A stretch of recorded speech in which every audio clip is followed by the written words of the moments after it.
चीज का रहता है कि यार मेरी लाइफ में अच्छा नहीं हो रहा, बहुत सारी चीजें हैं, मुझे वो नहीं मिल रहा। मैं चाहता बहुत कुछ हूँ, करता ना चाहता हूँ पर कर नहीं पा रहा, बहुत सारी चीजें होती है। तो अभी एक इसके लिए कल या परसों मैंने एक बुक पढ़ी थी, और बुक में एक बहुत अमेजिंग अमेजिंग लाइव एग्जाम्पल था, है ना। एक महाराष्ट्र में एक गांव है, महाराष्ट्र वालों ने सुना भी होगा, अहमदनगर जिले में एक गांव है, हिवरे बाजार। हिवरे बाजार, पता है आपको हिवरे बाजार? आप समझोगे, आपको बहुत सारी चीजें इसमें पता चलेगी, है ना। प्लीज सीरियस होकर सुनना। हिवरे बाजार करके एक गांव है, और वो गांव, एक समय ये हालत थी कि वो सूखे का, गरीबी का, और वहां के जितने भी गांव वासी थे वो सारे के सारे पलायन कर रहे थे। ये 1980-90 की बात है, पता है आपको। क्योंकि उस गांव से अगर बच्चों को स्कूल भी जाना होता था तो कीचड़ को पार करके जाना पड़ता था, कोई साधन नहीं था।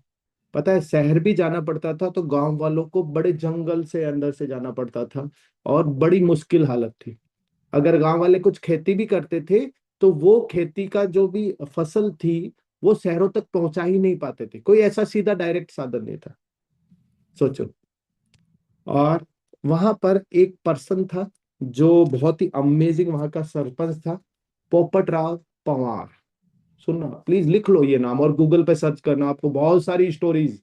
मैंने तो जब ये पढ़ा और उसके बाद गूगल पे सर्च किया तो इतनी स्टोरीज है उनके बारे में, वाह क्या अमेजिंग, है ना।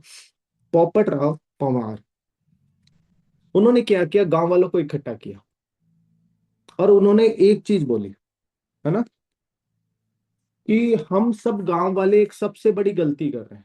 पता है क्या गलती कर रहे हैं? पता है, क्योंकि वो पोपट राव कहता है कि हम सालों साल से सरकार के पास भी जा रहे हैं, उनको कह रहे हैं, सरकार वादा करती है कि हम आपके गांव में ये बदलाव ले आएंगे, सड़क बन जाएगी, ये आ जाएगी, बिजली आ जाएगी, बहुत सारी चीजें हो जाएंगी, आपको धान की मूल्य बहुत अच्छा मिलेगा, बहुत सारी चीजें हो जाएंगी। पर वो सिर्फ वादे रहे। तो उन्होंने एक ही चीज कहा कि हम सभी लोग इंतजार कर रहे हैं। पता है, गांव वालों को इकट्ठा करके, सबको इकट्ठा करके कहा कि हम सभी लोग इंतजार कर रहे हैं कि कोई व्यक्ति आएगा और मेरी जिंदगी में बदलाव लेके आएगा, हमारे गांव की तकदीर बदल देगा। सरकार आएगी, हमारे यहाँ पर सड़कें बना देगी। रियल स्टोरी है, रियल। और ये, और तो ये हम सबसे बड़ी गलती कर रहे हैं कि हम किसी और का इंतजार कर रहे हैं अपने अंदर या हमारे आजू बाजू बदलाव लाने के लिए। तो ये करना चाहिए कि हमें खुद को ही कुछ ना कुछ करना चाहिए। सुनिए मेरी बात, है ना। खुद को ही कुछ ना कुछ करना है, हम खुद ही कुछ करेंगे तो कुछ कर पाएंगे ना। पर अब वहां पे गांव में तो मेरे जैसे लोग भी होते हैं ना, नेगेटिव। उन्होंने कहा अब खुद के करने से क्या होगा, जैसे आप में से मेरे जैसे भी कुछ लोग हैं, वो कहते हैं खुद के करने से क्या होने वाला है, मैं कर लूंगा तो क्या हो जाएगा, पूरे गांव की बात है, अकेले के करने से क्या होता है। पता है, ऐसे ही कुछ लोग थे नेगेटिव। पर वहां पर एक बुजुर्ग महिला थी, बूढ़ी थी, वो खड़ी हुई और उन लोगों को डांटने लगी कि यार पोपट लाल जी इतनी अच्छी बात कह रहे हैं कि हमें भी कुछ करना चाहिए, तो करने में क्या हर्ज है। समझ में आया? कल मैंने स्टोरी कईयों को सुनाई थी, वो बंदरिया वाली बात है कि कुछ नहीं होगा तो वैसे भी कुछ नहीं हो रहा। समझ में आया? तो उन्होंने कहा हमें करने में क्या हर्ज है। तो वो बुजुर्ग महिला ने उस नेगेटिव व्यक्ति को जब डांटा तो गांव वाले रेडी हुए। तो गांव वाले सब इकट्ठा हुए, सबने एक डिसाइड किया, पता है, कि हम, हमारे वहां पर सबसे बड़ी समस्या क्या है, पता है आपको? हमारे वहां पर सबसे बड़ी समस्या है पानी की। मतलब हमारे यहाँ पर पानी का प्रबंधन सही नहीं है, पानी सही नहीं है हमारे यहाँ पर। क्यों? क्योंकि बारिश होती है तो हमारे गांव में चारों तरफ कीचड़ कीचड़ हो जाता है, रास्ते सारे जो पगडंडे वहां कीचड़ हो जाती है, हमारे पास सड़क का रास्ता नहीं है। तो उन्होंने इकट्ठे होकर मजदूरी करना शुरू किया कि यार हम सब मिलके थोड़ा थोड़ा काम करें, मेहनत करेंगे। तो कोई व्यक्ति गांव वाला मजदूरी कर पत्थर उठा रहा है, रोड को बनाने में काम कर रहा है, कोई व्यक्ति कुछ कर रहा है, कोई डैम बना रहा है, बांध बनाने की कोशिश कर रहा है, कोई छोटे छोटे तालाब बना रहे गांव वाले इकट्ठे होकर, और कोई व्यक्ति खाना बना रहा है सारे गांव वालों के लिए, कोई गाना गा रहा है। रियल स्टोरी है, कोई व्यक्ति गाना गा रहा है कि गांव वाले जो मजदूर की तरह काम कर रहे हैं उनको इंटरटेनमेंट मिले। पता है आपको? ऐसा हुआ। और उसका नतीजा क्या हुआ 1990 में। और उसका नतीजा, आपको मैं एक चीज बताऊं, उसके बाद उस चीज का नतीजा क्या हुआ कि आज के समय वो गांव इंडिया का सबसे अमीर गांव में शामिल है। 1994 में वो आदर्श गांव साबित हुआ, जिसके अंदर कितने 305 घर हैं। कितने 305 घर हैं, जिनमें से 80 परिवार करोड़पति हैं।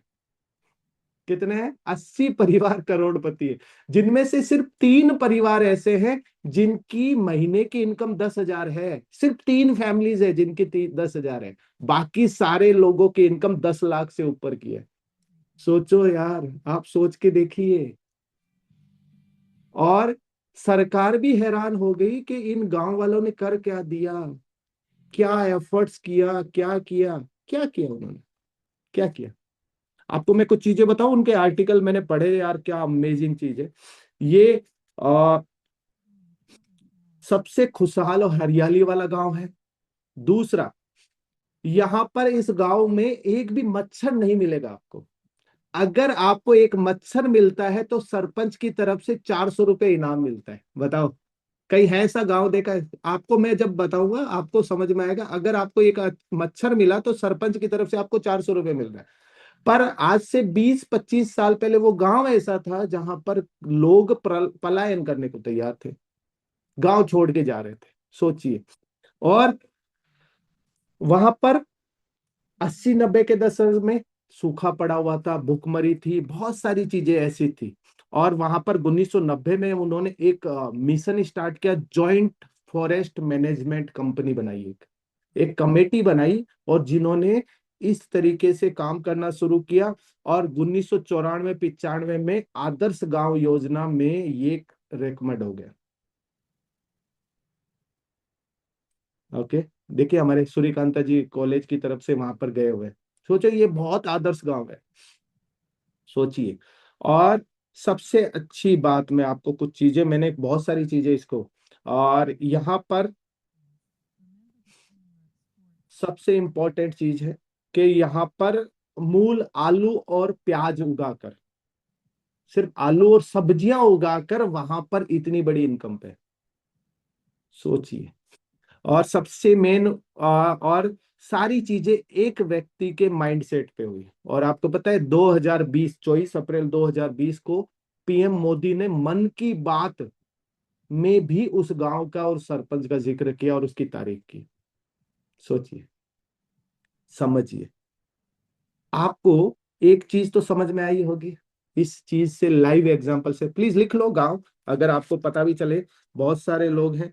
हिवरे बाजार करके गांव है, महाराष्ट्र के अहमदनगर जिले का। गूगल पे सर्च करना, आपको बहुत सारी चीजें मिली। अब इस चीज से समझिए, उस गांव के सरपंच ने क्या चीज सोची, पता है? क्या चीज? पोपट राव पवार ने, कि हम में से बहुत से लोग क्या करते हैं, यार कोई करेगा नहीं करेगा, ये वो सरकार करेगी नहीं। उन्होंने एक चीज समझी, और प्लीज बहुत इंपॉर्टेंट लाइन है,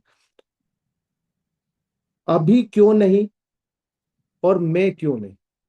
प्लीज लिखो, लाइन बहुत काम आएगी। किन के पास कॉपी पेन है? लिखो, अभी क्यों नहीं और मैं क्यों नहीं। हम में से बहुत से लोग बदल इसलिए नहीं पा रहे, सर मैं 5 दिन बाद करूंगा, अगले महीने करूंगा, सर मैं मेरा रिजल्ट लाने के लिए अगले महीने से स्टार्ट कर, सर 1 तारीख से स्टार्ट करते हैं। याद रखिए, सर मेरे घर वाले बदल जाए, मेरे बच्चे स्कूल जाते हैं, सर क्लब ज्वाइन नहीं होता। बहुत सारी चीजें ऐसी हैं जो हमारे साथ रोजाना होती रहती है। ओके। दूसरा, अब नहीं तो कब। प्लीज, ये 2 लाइनें अगर आपको समझ में आ गई ना, आपकी लाइफ बदल। बहुत इंपॉर्टेंट है। याद रखिए, हम सबको खुद को ही करना है अपनी लाइफ के लिए। खुद को करना है, कोई और व्यक्ति नहीं करने वाला। याद भी रखिए एक चीज है, हम जबकि क्या करते हैं, दूसरों पे टालते रहते हैं। सर क्लब क्यों नहीं ज्वाइन हो रहा? सर बच्चे छोटे हैं, स्कूल जाना होता है। तो ये बच्चों को तैयार करने के लिए टिफिन पहले बना लो। टालना है ना हमें तो, बहाने लेके। सोचिए, समझिए, ये एक बहुत इंपॉर्टेंट चीज है। दूसरों के भरोसे बैठे हैं, क्या कि मेरी लाइफ में कोई ऐसा व्यक्ति आए और मेरे को बदल दे। ऐसा कभी हो सकता है? भगवान ने आपको क्या दिया है? आपको हाथ पांव दिए, सबके पास है हाथ पांव। आंखें दिए देखने के लिए, कान दिए सुनने के लिए, मुंह दिया है बोलने के लिए, दिमाग दिया है सोचने के लिए। तो सोचिए, अगर हम ये सब चीजों का, ये जितने भी ऑर्गन भगवान ने दिए, इन सबको सम्मिलित रूप से काम करेंगे तो एफर्ट्स हो जाएगा। पर हम एक ही चीज को यूज करते, दिमाग। कोई और कर देगा मेरे लिए। मेरा वजन सर, क्या करें, घर वाले ने। हम क्लब क्यों नहीं ज्वाइन कर सकते सर? घर में शादी है। डेफिनेटली शादी है। शादी तो 5 दिन, 10 दिन, 1 महीना, 2 महीना। उसके बाद क्या? उसके बाद क्या? उन 2 महीनों में अपने आप को कहाँ ले जाओगे? सोचिए। ये बहुत इंपॉर्टेंट है। ओके। एक कहावत है, God helps those who help self. भगवान उनकी ही मदद करता है जो खुद की मदद करते हैं। कितने लोगों ने ये कहावत सुनी? भगवान उन्हीं की मदद करता है जो खुद की मदद करते हैं। और आप किस चीज का इंतजार कर रहे हैं कि सर, ये तो मेरी बात सोचिए, ये नवंबर का लास्ट वीक है। 2026 में हम जाने वाले हैं। बहुत इंपॉर्टेंट है, इस चीज को समझिए। अगर आप, अब एक चीज और है ना, सिंपल। भगवान कहता है मैं बैंक हूं। क्या हूं? बैंक हूं। समझना मेरी बात, मैं बैंक हूं। मुझे जितना जमा कराएगा मैं सूद समेत दूंगा। पर तू जमा ही नहीं कराएगा तो मैं दूंगा क्या? समझ गए? भगवान क्या है? Like a bank. बैंक में यही होता है ना। कितने लोग हैं बैंक में जाए, सर पैसा ही जमा नहीं कराओगे, कहते मुझे पैसे दे देगा क्या? भगवान है लाइक ए बैंक। अगर हम उसमें पैसा जमा कराते तो बैंक वाले सूद समेत देते हैं ना, ब्याज समेत आता है आपको अकाउंट में। पैसा जमा करे तो उसको चाहे आपको हर 3 महीने बाद आपके अकाउंट में क्रेडिट होता है, जो भी इंटरेस्ट आता है। Yes no? अरे गर्दन तो हिलाओ, थोड़ा मूवमेंट तो करो यार। होता है ना? सोचिए, आज समझ में आया? भगवान लाइक ए बैंक। अब आप बीज ही नहीं उगाओगे और कहते हो सर मुझे तो आम खाने हैं। सोचिए, हो सकता है ऐसा? ऐसा हो सकता है? ये गलती ना करें प्लीज। ये बहुत इंपॉर्टेंट है। ऊपर वाला बोलता है तू बीज तो डाल, उसको पौधा बनाना, पेड़ बनाना मेरी जिम्मेदारी है, तू एफर्ट्स तो कर। आप में से कितने लोग मेहनत करके पेड़ का बीज से पौधा उगा सकते हैं? आपकी मेहनत, आप सारी उसको उगा सकते हो, केयर कर सकते हो, पानी डाल सकते हो। पर बीज से पौधा निकले ये आपके हाथ में है क्या? सोचो। वो किसके हाथ में है? ऊपर वाले के हाथ में। पर अगर आपने बीज उगाया ही नहीं तो ऊपर वाला पौधा कैसे उगाएगा? फिर रोते रहते हो जिंदगी भर, अरे यार मेरी लाइफ में अच्छा नहीं हो रहा, सर मेरी तबीयत सही नहीं हो रही, सर मैं तो बहुत अच्छे पॉजिटिव रहती हूँ पर मेरी लाइफ में कुछ अच्छा नहीं हो रहा। प्लीज, आपके एफर्ट्स नहीं हो रहे, सिर्फ आप एक ऑर्गन को यूज कर रहे हो, अपने दिमाग को। लिख लो, है ना? एक ही चीज याद रखिए, अब नहीं तो कब और मैं नहीं तो कौन। ये 2 लाइन, अब नहीं तो कब और मैं नहीं तो कौन। ये बात याद रखिएगा। ये बहुत इंपॉर्टेंट है आपकी लाइफ में बदलाव लाने के लिए। ये 2 लाइन आपको बहुत, अगर आप इन बातों का, इन 2 लाइन का सार समझ गए तो अब नहीं तो कब और मैं नहीं तो